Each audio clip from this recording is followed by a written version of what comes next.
ಕರ್ನಾಟಕಕ್ಕೆ ತೆರಿಗೆ ಪಾಲು ನೀಡುವಲ್ಲಿ ಮತ್ತೆ ಅನ್ಯಾಯವಾಗಿದ್ದು, ಹೆಸರಿಗೆ ಒಂದು ಚೂರು ಹೆಚ್ಚಳ ಮಾಡಲಾಗಿದ್ದರೂ ಕೂಡ ರಾಜ್ಯಕ್ಕೆ ಚೆಂಬು ನೀಡಲಾಗಿದೆ ಎಂದು ಮುಖ್ಯಮಂತ್ರಿ ಸಿದ್ದರಾಮಯ್ಯನವರು ಹೇಳಿದ್ದಾರೆ.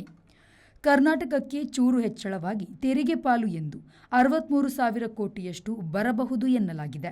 14ನೆಯ ಹಣಕಾಸು ಆಯೋಗವು ರಾಜ್ಯಗಳಿಂದ ಸಲ್ಲಿಕೆಯಾದ ತೆರಿಗೆಯಿಂದ ಕರ್ನಾಟಕಕ್ಕೆ 4.71% ಎಂದು ನಿಗದಿ ಮಾಡಿತ್ತು. ಆದರೆ ಬಿಜೆಪಿಯನ್ನು ಸೋಲಿಸಿದ ಕರ್ನಾಟಕದ ಮೇಲೆ ಮುನಿಸುಗೊಂಡರೆ ಎಂಬಂತೆ 15ನೆಯ ಹಣಕಾಸು ಆಯೋಗವು ರಾಜ್ಯಕ್ಕೆ ಬರೆ 3.64% ಪಾಲು ಹಿಂಪಾಲು ನೀಡಿತ್ತು. ಆಗ ಕೇಂದ್ರದಿಂದ ರಾಜ್ಯಕ್ಕೆ ಚೆಂಬು ಎಂಬ ನುಡಿ ಮುಖ್ಯಮಂತ್ರಿ ಸಿದ್ದರಾಮಯ್ಯರದಾಗಿದೆ ಎಂದು ಹೇಳಿದ್ದರು. ಈ ಬಾರಿ 14ನೆಯ ಆಯೋಗವು ಹೇಳಿದ್ದ 4.71% ಪಾಲು ಕೊಡುವಂತೆ ರಾಜ್ಯ ಸರ್ಕಾರ ಕೇಳಿತ್ತು.